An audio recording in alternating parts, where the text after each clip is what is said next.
So do I have your express permission to record you and your voice? Yes, you do. Okay. So first things first, what was your role in the military? My role in the military, I was an electronic technician in the nuclear field for the Navy, and that means that my senior in-rate watch qualification was reactor operator underway and senior reactor operator import.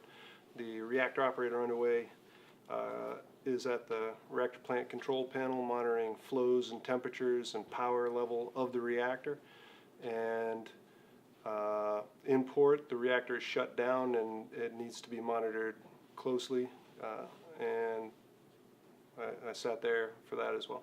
So did you enjoy that? Yes, it was underway. We would stand watch for 6 hours at a time, then we'd have 6 hours off where we'd do maintenance or training, and then we'd have 6 hours off that we would sleep, and we'd get up and do it all over again. 18-hour rotating day. So we would have watch sections. Mostly we were 3-section duty, that 18-hour roll.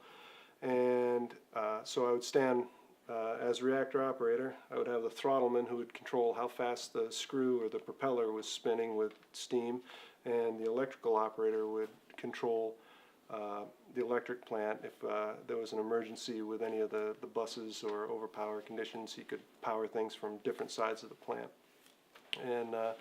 And an engineering officer of the watch would be in the room with us also. Maneuvering is a very small room, and we'd be in close proximity like we are right here. Right. And so we'd tell stories for 6 hours at a time. We'd monitor our plant and just talk to each other.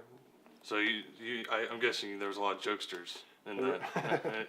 There were a lot of jokesters. A lot of the paperwork we had for everything to do with nuclear in the Navy was confidential, and we put it in these burn bags. So it's a large, paper grocery bag with red and white stripes on it that signified, if you see this laying around, it's bad.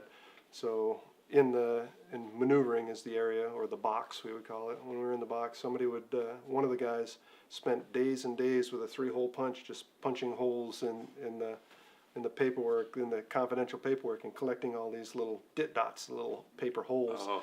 For like 3 or 4 days he was doing this, and he had a big amount of the paper holes.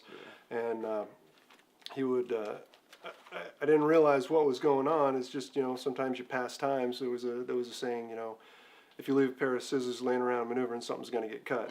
I mean, we filled 6 hours with stuff to do. But in this particular case, like a day later, I was back in the engineering spaces, and another guy was going into his locker, and when he opened it up, poof, all these little paper holes fell out all over him. So it was a really good time.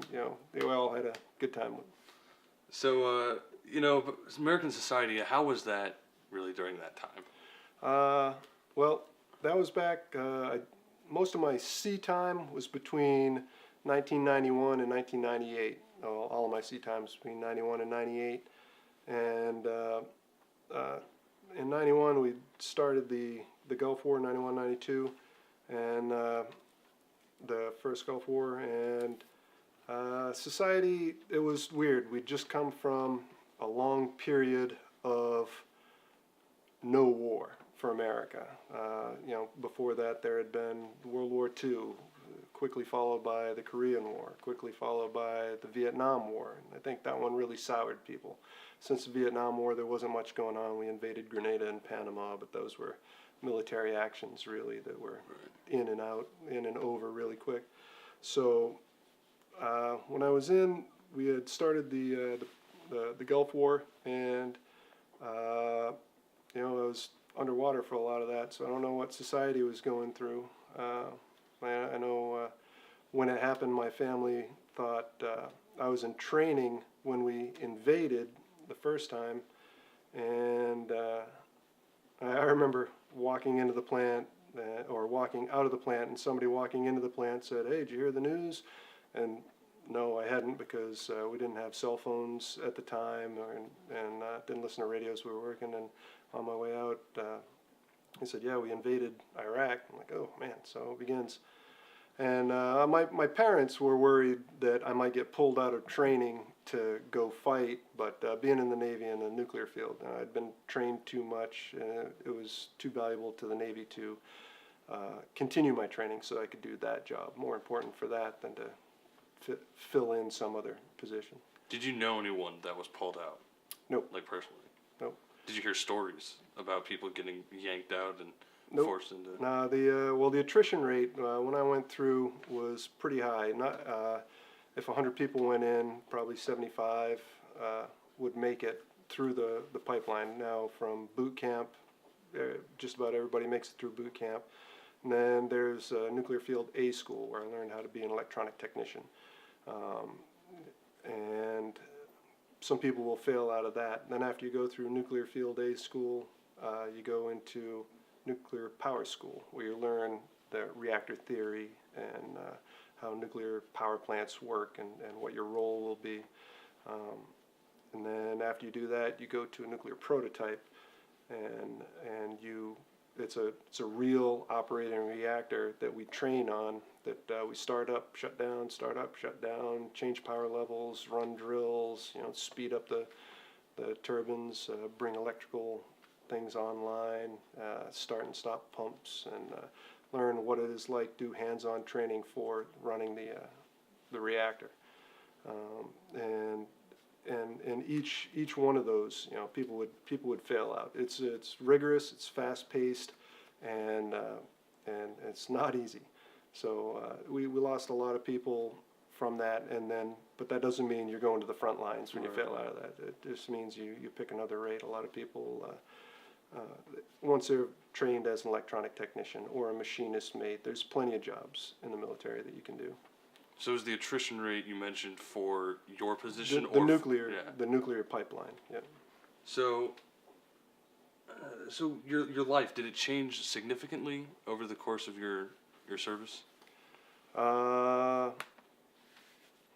Did it change significantly? Well, I graduated high school and went to college for a year, where I learned how to party, but didn't learn a lot else. So I didn't go back my second year, and I got a job in my hometown, and I just looked at the people at the job or the company I was working at that had been there for years and years, and it dawned on me that, like, I'm not sure I could support a family, if that's my track, if this is what I'm going to do, what's my future look like? And it didn't look as good as I'd hoped it would. And I had heard somebody from another town had joined the Navy to go in the nuclear field. So I'm like, nuclear sounds like money. And so I went to my mom was on vacation and out of town, so I went to the Navy recruiter to ask about the nuclear field, and he gave me a test, and I passed, and said, hey, let's get you down to MEPS and see if you qualify, and which I did, and called my mom, said, hey, I think I'm going to join the Navy. She's like, don't do anything till I come home.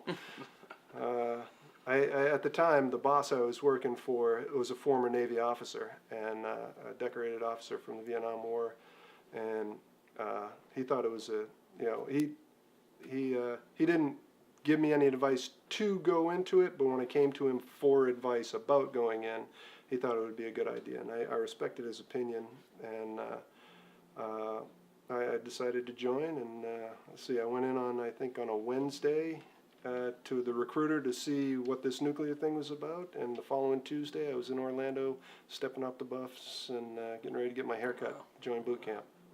Wow, that's a quick turnaround. That was a quick turnaround. So, was that your primary motivation for entering the Navy? Was you looked around and you said that?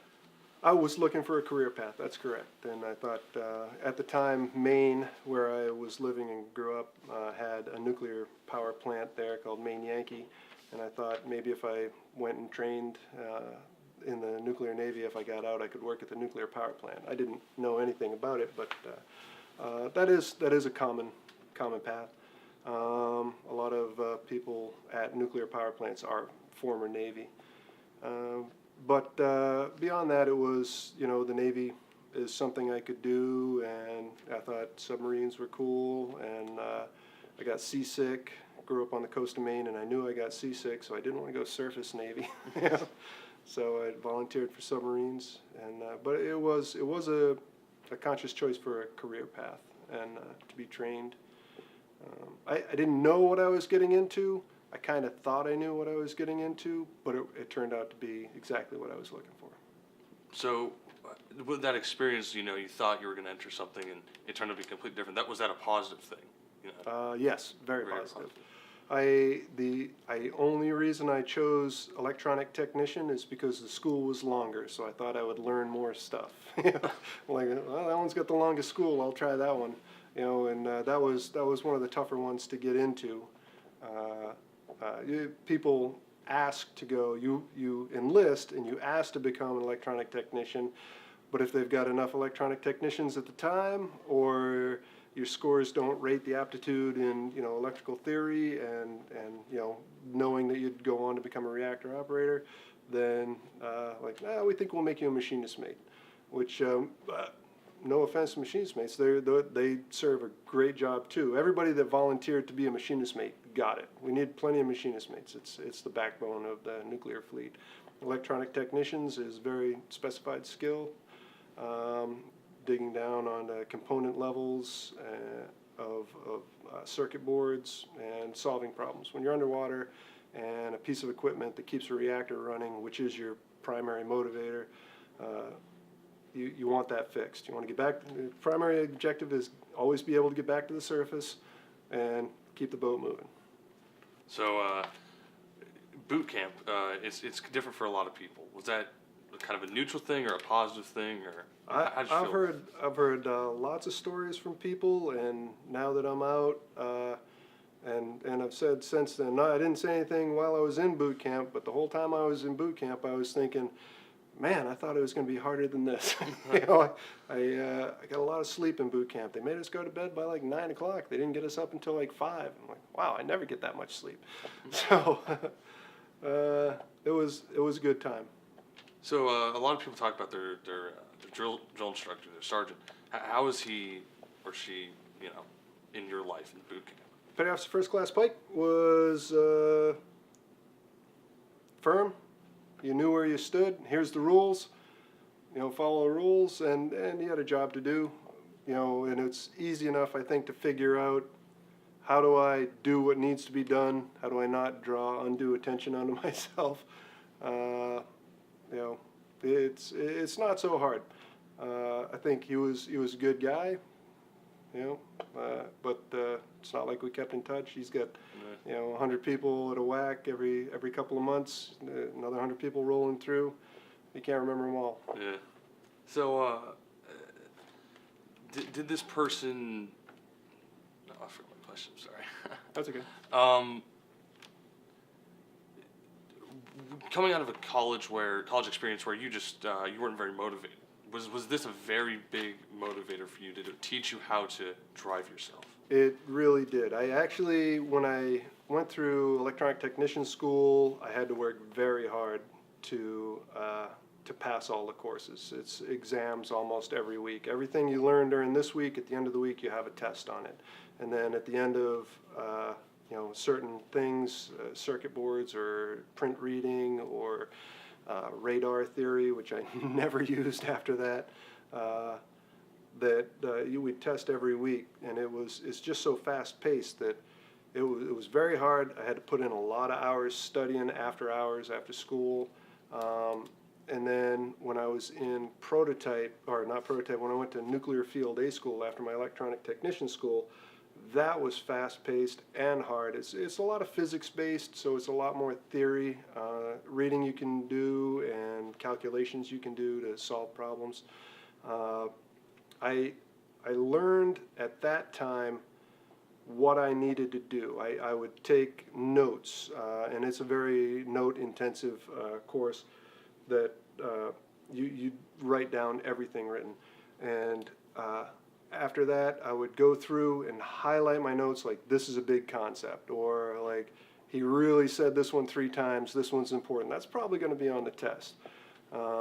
This one I want to remember, so I'd kind of put a dashed line, you know, dashed highlights on it, and like this one, I should know that, but you know, it's probably tertiary level type stuff, so I'd put little dots under it, and then I'd have a focused, when I'd review my notes frequently, I'd have a focus on where to go to on my notes. Don't forget this concept.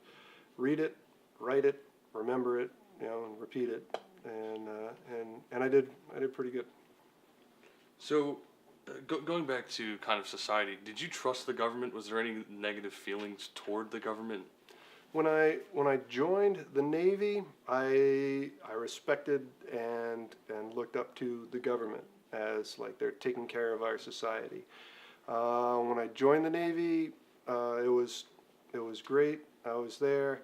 After I'd been in the Navy for 4 or 5 years and gone through, Congress threatening, there was every few years there's a threat like, oh, they don't think we're going to get paychecks, I realized that, congressmen and women and senators are all just people.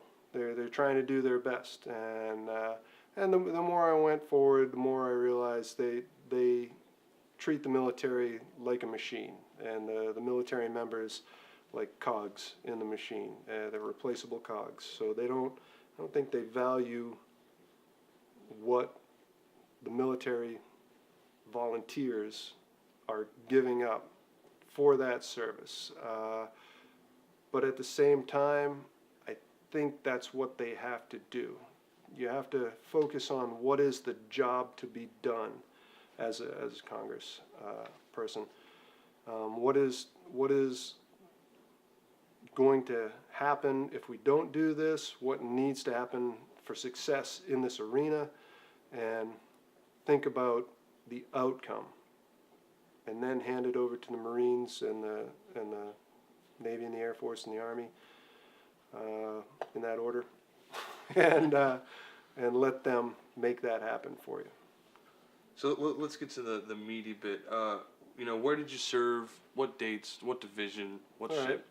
I was 20 years old in 1989 in April, and I walked into the recruiter in Rockland, Maine. I immediately went down to Orlando for boot camp, Orlando, Florida. That was 2 months, and after that, I went to Nuclear Field A School, where I learned to become an electronic technician. After that, I went in Orlando also, and then followed on with nuclear. That was electronic technician. Let's see. Nuclear Field A School was for ET, and then Nuclear Power School was how to become, what's reactor theory. Then in 1990, I went to Prototype in September of 1990 in Windsor Locks, Connecticut. That S1C prototype is no longer there. They've dismantled that, and it's a green field. Actually, I think there's an industrial park there now.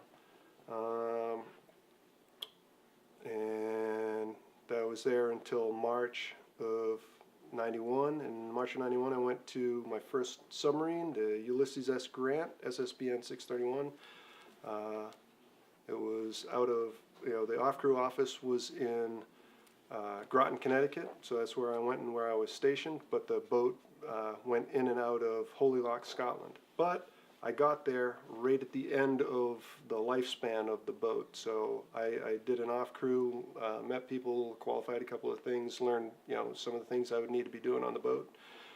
We flew out to Holy Loch, Scotland. The boat was out doing some stuff, so we went to Glasgow and Edinburgh and did a little touristy stuff. Then the boat came back and we swapped crews. We spent a week, we took the boat, and the off-going crew turned over to us everything that happened, what needed to happen next. Then we took the boat and went from Holy Loch, Scotland, went out, did a little tour in the Atlantic, and then went through the Mediterranean to Toulon, France. And that was fun. That was actually my first anniversary. I was in Toulon, France. I wish my wife could have been there, but I had a great time.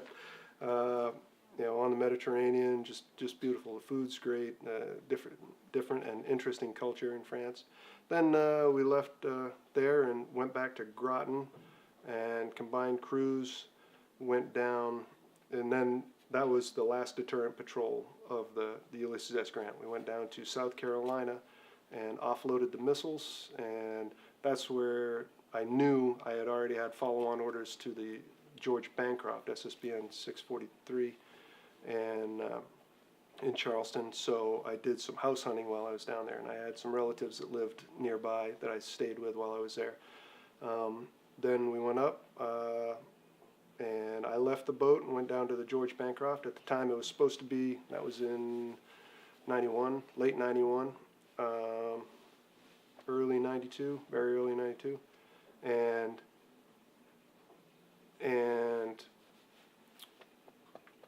we, it was supposed to be, the George Bancroft was supposed to be the ballistic missile submarine with the longest lifespan left. There were a number of submarines that were older versions, like the 688 class you hear about is the new version of the fast attack submarine.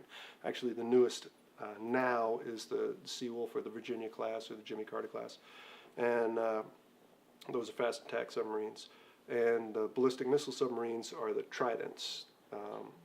Those are the big ones. And I was on old S-5W ballistic missile submarines. I thought I wanted ballistic missile submarines because they had a consistent schedule. I knew when I would be in, I knew when I would be out, and the boat goes away and you do an off crew and life's a little bit easier. That was pretty cool. But something happened, and instead of doing a refit where they fix everything on the boat, they decided to save money and short cycle the George Bancroft instead of a refit into a decommissioning. So I did a patrol on that and offloaded missiles again, so it was a pretty quick turnaround. In 93 I went to, in Charleston, went from the George Bancroft, which had gone into the yards and started decommissioning, and went from the George Bancroft across the pier to a fast boat, USS Seahorse, SSN 669. And that boat, once I was on fast boats, you never hand the boat off. It's always yours. There's not another crew. We'd go out for a month, something would break, and we'd be back within a week. We'd go out for a week, and someone else would break down, and we'd cover their package, and we'd be gone for a month. So it's a very unknowable schedule. With a fast boat, you have some things that you know are coming up, but there's a lot of variables in there. But on a ballistic missile submarine, you go out and you hide. You go out, you be quiet. It is the silent service. You don't want other boats to find you, other submarines. And you just wait for the order to launch missiles. On a fast boat, fast attack, attack's a good word, you go out and you do things. You go out to places, you be there, and you're ready to pounce. You're ready to protect. If, there's, whenever you see an aircraft carrier, there's a submarine nearby, underwater, providing protection. There's lots of things going on, but with that one, the USS Seahorse, we did what's called a UNITAS. Towards the end of life, I was there until 1995, and we would go down to South America. Around South America, I was augmented, which means I got to stay home because there were so many people on the boat that some people had to be left back for the first half. And I missed Brazil and Argentina, but I flew down to Chile and met up with the boat and did the west coast of South America, where we would interact. There were some other Navy ships, and our little contingent would interact with the navies of South America. And that was a lot of fun. It was war games, but it was all in good fun. And then we'd pull in sometimes to different ports like Salinas, Ecuador, and Lima, Peru, Valparaiso, Chile, Panama, Cartagena, Colombia, and we would get together with some of their navies and drink a little and have a good time. So it was South America, very, very interesting. I'm surprised I haven't been back yet. So you were on 3 ships in your time. Well, that was after that. I think we went on the UNITAS on the Seahorse because it was about to decommission. I took that to decommission from Charleston, went to Bremerton, Washington, where we decommissioned the ship, and after that, I think in August of 1995, I went to my next boat, which was the USS Pogey, SSN 647. I think that was, 647, and George Bancroft was 643. was on the Pogey from 95 to 98, and with that, we went to Guam, went up to the North Pole, spent a couple of months under the ice, and here got some water we collected while we were at the North Pole. We just opened up a spigot and drained some water and collected some, and that was a fun trip. It was a science exercise, SciSex 96, that we brought scientists with us, and they took stratified samples. They would run a line down to the bottom with a trap. They'd catch some arthropods, which are like giant shrimp, and they'd dissect them to see what they're eating, what's going through the ice and going down to the bottom in the sediment that they're eating. They'd put tubes on the line, and then they'd drop a weight down the tube, and the tubes would close at whatever level they were in the water. So when they pull them back up, they'd have a stratified sample of the water, and that was a good time. And then we went on a Westpac, which is you leave and go around. Went to Guam and Japan. Yokosuka, Japan's a very interesting place. Fantastic culture, great food. And then went and did special operations, and that's where I left the boat and went for my first shore tour. That's after 8 years of sea time. I went in '98. Went and moved to the nuclear prototype at Ballston Spa, New York, and taught at an S8G facility as a reactor operator instructor at the controls, teaching students. And then after I'd done that for about a year, I went to the classroom and taught electronic technicians on reactor theory. While I was at Ballston Spa, there was an opportunity to go to Rensselaer Polytechnic Institute and get my degree. So I did. I got my degree in nuclear engineering and doubled up and got a dual degree in nuclear engineering and engineering physics while I was there with a minor in psychology. And but then while I was there, I'd gotten a divorce. It was rough going through school and work. It's a lot of work. But then it was either time to try to put in for an officer package after I got my degree, and go back into the pipeline as an officer, or get out and be dad. And I didn't want to give up my kids, so I got out. So what parts of the experience in the service stayed with you? I think the big thing about being in the service is the brotherhood that you get from it. You go through shared experiences when you're out on patrol on a submarine. You have as a team, you have a focus, and you work together. You really learn how to become part of a team. It's very much like sports in that. We did have a couple of things that happened underway one time. We practice and practice and practice for things going wrong on a submarine, so that whenever anything does go wrong, boom, you nail it. And one time we had just finished an exam where outside monitors would come onto our boat and test us, for drills and to see how we would respond in different casualty scenarios that are simulated. And right after that, everybody went forward to clean up from the drill, or the drill team members are cleaning up, and everybody's crawling into the rack, like, woo, glad that's over. All of a sudden you hear the alarm, engineering lay aft, there's flooding in the engineering spaces. Come to find out, we were at a depth where a 1-inch hole in a pipe, due to the outside water pressure, pushes a lot of water into the boat really quick. And our fire main, how we fight fires if we need to with seawater, one of the bail handles on a Y-gate just popped off and was shooting a solid stream of seawater across the engine room. And we just immediately isolated that time, and another time where something happened on the boat and everybody just took their actions before anybody could figure out what was going on. I knew what I was doing. The throttleman put us at a head standard. The electrical operator put us in a safe electrical position. And by the time anybody had even started heading back aft, we had stabilized the situation, and everything was great. but it's that teamwork, knowing what your partner's going to do, what your partner's relying on you to do. It's not something that leaves you. Now I work in the nuclear field in the civilian side at a power plant in Pennsylvania, and I've worked at one in Iowa as well.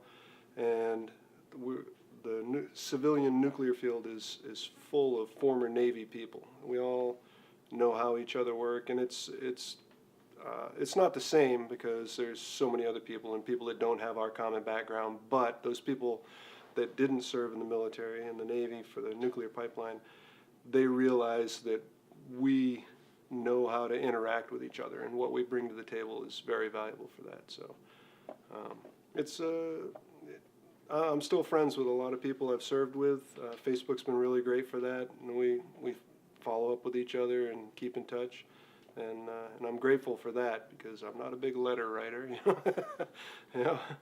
But no, it's really good. The people I've served with are like brothers and a few sisters, and it's just fantastic. So at the end of all this, being a veteran, what would you advice would you give to anyone that want to go into the service? That if you want to have pride in doing a job well, and you're gung ho to go at it, and you want to work as part of a team, then the military's definitely a good option. And nobody exemplifies that more than the tip of the spear, the Marine Corps, the guys that go out and make things happen. Nothing but respect for those guys. They make the difference that the rest of us reap the benefits for. And the Navy, if we can help them out however we can, give them a ride somewhere and back them up with firepower, then we'll certainly do that. Now, if you want a good trade, I think the Navy is an outstanding training ground to not only be trained in certain skill sets, whether they be mechanical or electrical, but after you get that training, you can apply that training after you get out of the military, and be, have a good successful career based on the skills you've learned. Not just the skills you've learned, but the longer you stay in, the more you progress in somewhat management positions, and you learn how to manage other people. So it's a very valuable skill set to have. So I think it's very good opportunity. All the branches of the service, including the Coast Guard, all provide opportunities for people. It's you don't join to get rich, and you definitely have to have a good work ethic because you're going to put it in. Unless you join the Air Force, you can, or the Chair Force, as we joked about it. But no, it's a good time, and I would recommend it to anybody that is considering it. Awesome. Thank you for your time. Really appreciate it. Thank you very much. Yeah. All right.